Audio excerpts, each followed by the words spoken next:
that time again, everybody. Yep, it's time for a new master rule. Okay, it's technically not a new master rule. It's actually more so of a revision of the current master rules that we have, or master rule 4 that is. Now, to some of you that might sound like it's pretty cool, and actually in my opinion it kind of is, based off the things that I've been reading.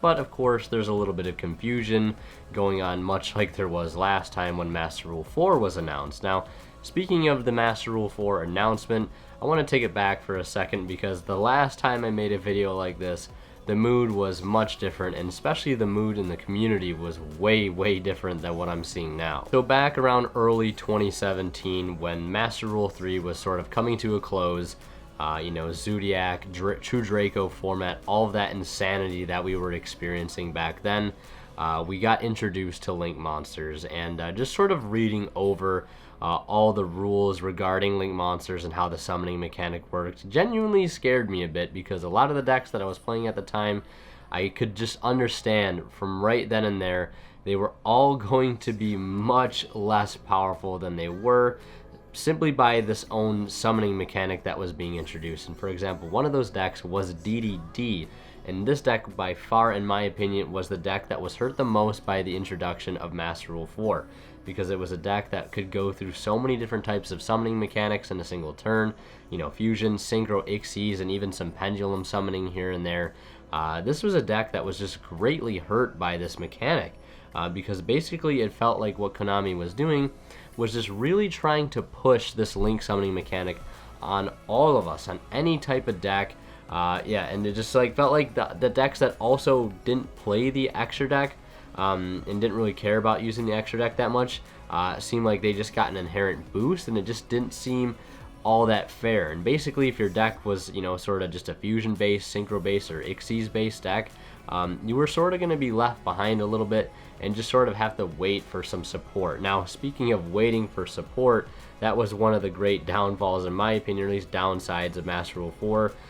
Some decks that needed that Link support, decks like DDD, which by the way still hasn't gotten their Link monster, which is absolutely ridiculous to me, or a deck like Mermail having, wait a couple years, really a couple years, or a year and a half essentially. I guess I can't complain, since they eventually did end up getting that support, which did help out the deck a little bit.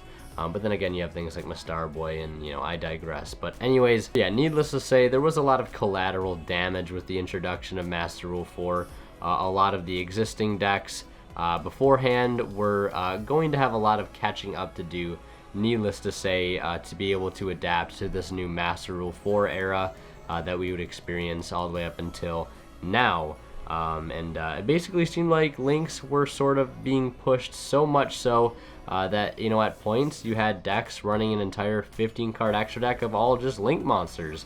And that just seemed like that was the way to go. I remember when I played extra Link Mermails in early 2018, and that was just seemingly the way to go. You didn't want to play Ixies monsters or synchros or fusions, just because it means if you did, you'd slap that in the extra monster zone, and that would be all the summoning in the extra deck you could do until that card was cleared either by you or an opponent, etc, etc. But now let's get to the reason why you're here. What are these new Master Rule revisions? So essentially it says, as of April 1st in the OCG only, Fusion, Synchro, and Ixies monsters will be summonable to the main monster zone in addition to the extra monster zone. So it basically means you do not need a Link monster to be able to summon Fusion, Synchros, and Ixies to the main monster zone. If you want to summon a Ixies monster, like Dante, Traveler of the Burning Abyss, you can summon him in the main monster zone without having to first have a Link monster put in the extra monster zone to give you an arrow to point to where you wanted to summon him.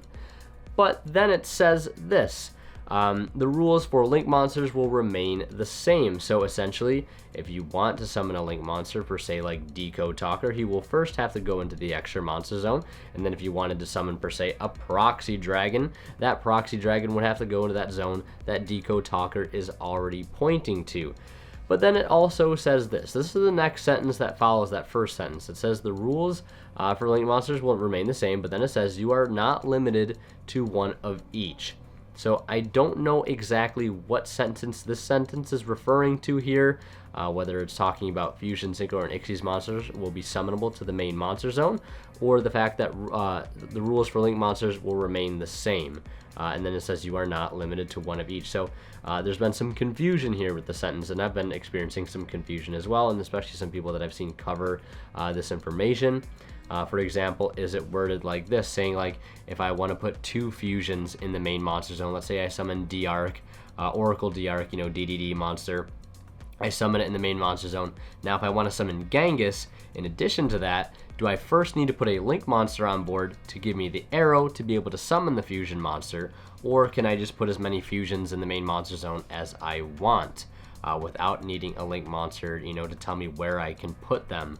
And essentially, is it saying like, if I wanted to summon one fusion monster or summon a fusion monster, I wouldn't be limited to just putting one in the extra monster zone, and from that point on, I wouldn't be able to put any more fusion monsters on the board unless I either made a Link monster or my opponent was giving me arrow through their extra monster zone as well. So I'm not sure what that's referring to. Hopefully the latter, and you know, saying that we can put as many fusion monsters in the main monster zone as possible, as we want anyways, and Synchros and Ixies as well. Because again, going back to what I was saying at the start of the video, I feel like this would balance the presence of all these other summoning mechanics by not locking Fusion, Synchros, and Ixies to the mechanics of Link monsters. And sort of making Link monsters abide by their own rules, and everything else can sort of go about their own way, which I think is fantastic because it would allow us to get back to that type of play style that we experienced in Master Rule 3, which I thought was pretty amazing in my opinion. And Links can still be their own thing, they just sort of abide by their own rules, and this also allows them to sort of all commingle without one mechanic sort of dominating the other as the outright one to go to in terms of playing, as far as competitive you know, viability is concerned, and all that stuff. A lot of balancing stuff that I think we have needed since the induction of Master Rule 4 in 2017. But then it also says this is a little extra information regarding you know, mixed mechanic cards. It says for pendulum monsters, they are almost identical with one small change. Face down pendulum monsters in the extra deck, such as Nirvana High Paladin, can be summoned to any zone the first time, but when pendulum summoned back to the field from the face up extra deck, they still must be summoned to the extra monster zone or a zone a Link monster points to. So that's a small little niche thing you might want to know. Then lastly, it says this name for the update will be Master Rules April 1st, 2020 revision, not Master Rules 5 or 6 or new Master Rules 2. But yeah, this essentially, in my opinion, is basically the balancing that we've needed to see between Synchros, Fusion, Ixies, and Link monsters for quite some time, because, you know, for the past 2 years, Links have had this hierarchy of importance when it has come to, you know, accessing the extra deck. Everything has needed to sort of go through the Link monster first. If you wanted to put a Fusion and a Synchro on your field, you were going to need a Link monster in some capacity to allow you to do that, and it looks like with these rules, that will be changing, because it'll finally give, you know, the identity back to playing Fusion, Synchro, and Ixies-based decks that have just been left by the wayside, because Links have always been sort of at the top of the priority chain, and, you know, sort of the chain and order of operations when building a field. You know, and I think it's great, and I'm looking forward to more information on this.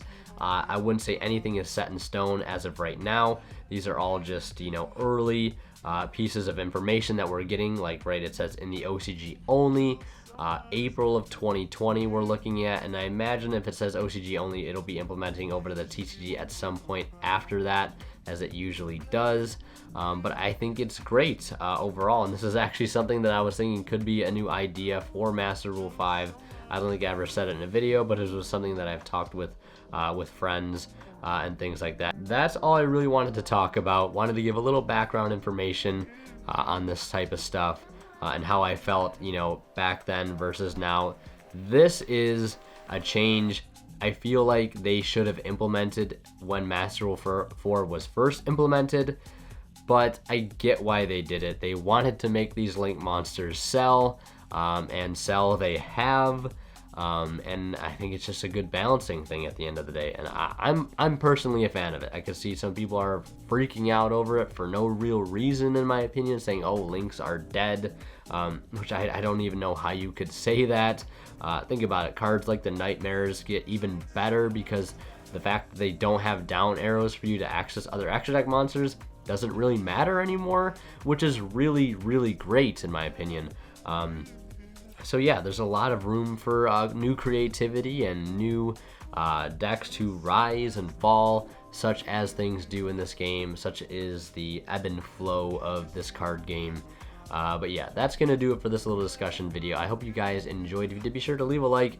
Let me know if you guys have any other information on this type of stuff. I'll be looking out certainly for more information to be released on the organization, Yugioh.org. That is, I'll leave a link to the article that I'm referring to down in the description below as well. So yeah, thank you guys so much for watching. As always, WinnerKill signing out. We'll see you guys in the next one.